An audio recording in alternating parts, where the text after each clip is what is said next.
ತುಂಬ ರುಚಿಯಾಗಿರುವಂತಹ ಸೌತೆಕಾಯಿ ವಡೆ ಮಾಡೋದನ್ನ ಇವತ್ತಿನ ವಿಡಿಯೋದಲ್ಲಿ ಹೇಳ್ತಾ ಇದ್ದೀನಿ. ಸಂಜೆ ತಿಂಡಿಗೆ ನಮಗೆ ಬೇರೆ ಬೇರೆ ಥರದಲ್ಲಿ ಏನಾದರೂ ಇರಬೇಕು ಅಂತ ಅನ್ಸುತ್ತೆ ಅಲ್ವಾ ಕೆಲವು ಸಾರಿ. ಸೊ ಡಿಫ್ರೆಂಟ್ ಆಗಿ ಏನಾದರೂ ಮಾಡ್ಬೇಕು ಅನ್ಕೊಂಡಾಗ ಈ ಥರ ನಾವು ಸೌತೆಕಾಯಿಯಿಂದ ವಡೆನ ಮಾಡ್ಕೊಳ್ಬೋದು. ತುಂಬ ಸುಲಭದಲ್ಲಿ ಮಾಡೋದು, ತುಂಬಾ ಕಡಿಮೆ ಇಂಗ್ರೀಡಿಯೆಂಟ್ಸ್ನ ಬಳಸಿ ಮಾಡುವಂಥದ್ದು. ಹೇಗೆ ಮಾಡೋದು ಅಂತ ತಿಳ್ಕೊಬೇಕಂತ ಹೇಳಿದರೆ ಈ ವಿಡಿಯೋನ ಪೂರ್ತಿ ನೋಡಿ.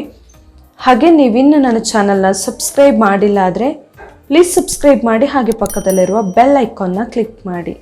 ಇದಕ್ಕೆ ಒಂದು ಸೌತೆಕಾಯಿನ ತೊಗೊಂಡಿದ್ದೀನಿ ನಾನು. ಫಸ್ಟಿಗೆ ಈ ಭಾಗವನ್ನು ಸ್ವಲ್ಪ ಕಟ್ ಮಾಡ್ಕೊಳ್ಬೇಕು. ಯಾವಾಗಲೂ ಸೌತೆಕಾಯಿನ ಕಟ್ ಮಾಡಿದ ಕೂಡಲೇ ಅದನ್ನ ಈ ಥರ ಮಾಡ್ಕೊಳ್ಬೇಕು. ಅದರಲ್ಲಿ ಏನಾದರೂ ಕಹಿ ಅಂಶ ಇದ್ದರೆ ಹೋಗುತ್ತೆ. ನೋಡಿ, ಇಲ್ಲಿ ವೈಟ್ ಕಲರ್ ಒಂಥರ ನೊರೆ ನೊರೆ ಥರ ಬರ್ತಾ ಇದೆ. ಸೊ ಆ ಥರ ಅದು ಹೊರಗಡೆ ಹೋದರೆ ಸೌತೆಕಾಯಿಯಲ್ಲಿ ಇನ್ ಕೇಸ್ ಏನಾದರೂ ಕಹಿ ಅಂಶ ಇದ್ದರೆ ಹೊರಗೆ ಹೋಗುತ್ತೆ ಅದ್ರ ಜೊತೆಯಲ್ಲಿ. ಸೊ ಚೆನ್ನಾಗಿ ಒಂದೂವರೆ ನಿಮಿಷ ಇದನ್ನ ಈ ಥರ ಮಾಡ್ಕೊಳ್ಬೇಕು. ಇದು ತುಂಬ ಎಳೆದಿರೋದ್ರಿಂದ ಸಿಪ್ಪೆ ಏನು ತೆಗೆಯೋದು ಬೇಕಾಗಲ್ಲ. ಇದನ್ನು ಸಣ್ಣದಾಗಿ ಕಟ್ ಮಾಡ್ಕೊಳ್ಬೇಕು.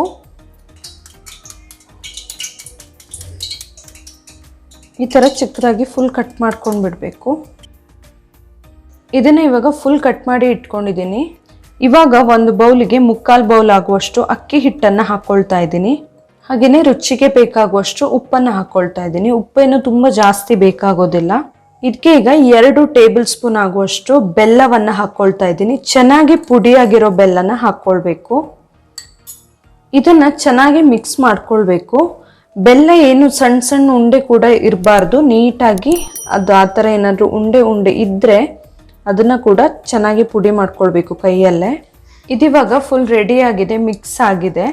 ಇವಾಗ ಈ ಸೌತೆಕಾಯಿನ ಚೆನ್ನಾಗಿ ಹಿಂಡ್ಬಿಟ್ಟು ಹಾಕ್ಕೊಳ್ಬೇಕು. ಅದರಲ್ಲಿ ತುಂಬಾ ನೀರಿರುತ್ತೆ. ನೀರು ಆಮೇಲೆ ನಾವು ಬೇಕಂದರೆ ಮಾತ್ರ ಹಾಕ್ಕೊಳ್ಬಹುದು ನೋಡಿಕೊಂಡು.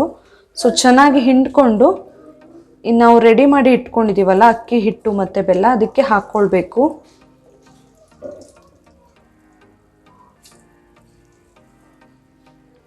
ಇದನ್ನ ಈಗ ಚೆನ್ನಾಗಿ ಮಿಕ್ಸ್ ಮಾಡ್ಕೊಳ್ಬೇಕು. ಇದನ್ನ ಚೆನ್ನಾಗಿ ಈ ಥರ ರೊಟ್ಟಿ ಹಿಟ್ಟಿನ ಹದಕ್ಕೆ ಕಲಿಸ್ಕೊಳ್ಬೇಕು. ಈ ಥರ ನಮಗೆ ಉಂಡೆ ಮಾಡೋಕ್ಕೆ ಬರಬೇಕು. ನಾನು ಇದಕ್ಕೆ ಇವಾಗ ಬರೀ ಅರ್ಧ ಸೌತೆಕಾಯಿ ಮಾತ್ರ ಹಾಕ್ಕೊಂಡಿದ್ದೀನಿ, ಫುಲ್ ಹಾಕ್ಕೊಂಡಿಲ್ಲ. ಇವಾಗ ಇದರಿಂದ ವಡೆ ಮಾಡೋದು ಹೇಗೆ ಅಂತ ನೋಡೋಣ. ಇವಾಗ ರೊಟ್ಟಿ ಮಾಡುವಂತಹ ಪೇಪರ್ ತೊಗೊಂಡಿದ್ದೀನಿ. ಇದಕ್ಕೆ ಸ್ವಲ್ಪ ಎಣ್ಣೆ ಹಚ್ಕೊಳ್ಬೇಕು. ಬಾಳೆ ಎಲೆ ಇದ್ದರೆ ತುಂಬ ಚೆನ್ನಾಗಾಗತ್ತೆ ಮಾಡೋದಕ್ಕೆ. ನಿಂಬೆ ಹಣ್ಣಿನ ಗಾತ್ರದಷ್ಟು ದೊಡ್ಡ ಉಂಡೆ ಮಾಡ್ಕೊಳ್ಬೇಕು. ಇದನ್ನು ವಡೆ ಥರ ತಟ್ಕೊಂಡು ಮಾಡ್ಕೊಳ್ಬೋದು ನಾವು. ತುಂಬ ದೊಡ್ಡ ಬೇಕಾಗಲ್ಲ, ತುಂಬ ತೆಳುನೂ ಮಾಡಬಾರ್ದು. ಸ್ವಲ್ಪ ದಪ್ಪ ದಪ್ಪ ಇದ್ದರೆ ಚೆನ್ನಾಗಾಗುತ್ತೆ.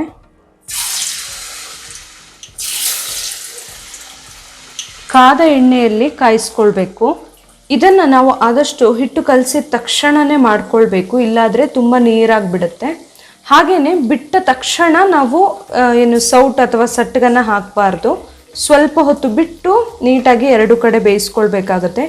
ಯಾವಾಗಲೂ ಮೀಡಿಯಮ್ ಉರಿಯಲ್ಲೇ ಬೇಯಿಸ್ಕೊಳ್ಬೇಕು. ಅದು ಸ್ವಲ್ಪ ನಾವು ದಪ್ಪ ತಟ್ಟಿರೋದ್ರಿಂದ ಒಳಗಡೆ ಬೇಯಬೇಕಾಗತ್ತೆ ನೀಟಾಗಿ ಸೌತೆಕಾಯಿ. ಇದನ್ನು ಕೆಂಪಗೆ ಕಾಯಿಸ್ಕೊಂಡು ತೆಕ್ಕೊಳ್ಬೇಕು. ಇಷ್ಟಾದರೆ ಬಿಸಿ ಬಿಸಿಯಾದ ಸೌತೆಕಾಯಿ ವಡೆ ರೆಡಿ ಆಗುತ್ತೆ. ತುಂಬಾ ರುಚಿಯಾಗಿರುತ್ತೆ ತಿನ್ನೋದಕ್ಕೆ. ಬಿಸಿ ಇರುವಾಗಲೂ ಟೇಸ್ಟ್ ಇರುತ್ತೆ, ಹಾಗೆಯೇ ತಣ್ಣಗಿರುವಾಗ ಕೂಡ ಚೆನ್ನಾಗೇ ಇರುತ್ತೆ.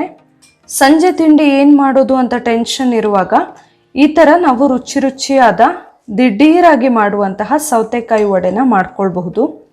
ಇವತ್ತಿನ ಈ ಸ್ಪೆಷಲ್ ರೆಸಿಪಿ ನಿಮಗೆ ಇಷ್ಟ ಆಗಿದ್ರೆ ನನ್ನ ಚಾನಲ್ನ ನೀವಿನ್ನೂ ಸಬ್ಸ್ಕ್ರೈಬ್ ಮಾಡಿಲ್ಲ ಆದರೆ ಪ್ಲೀಸ್ ಸಬ್ಸ್ಕ್ರೈಬ್ ಮಾಡಿ, ಹಾಗೆ ವಿಡಿಯೋನ ಲೈಕ್ ಮಾಡಿ, ಹಾಗೆ ಶೇರ್ ಮಾಡಿ.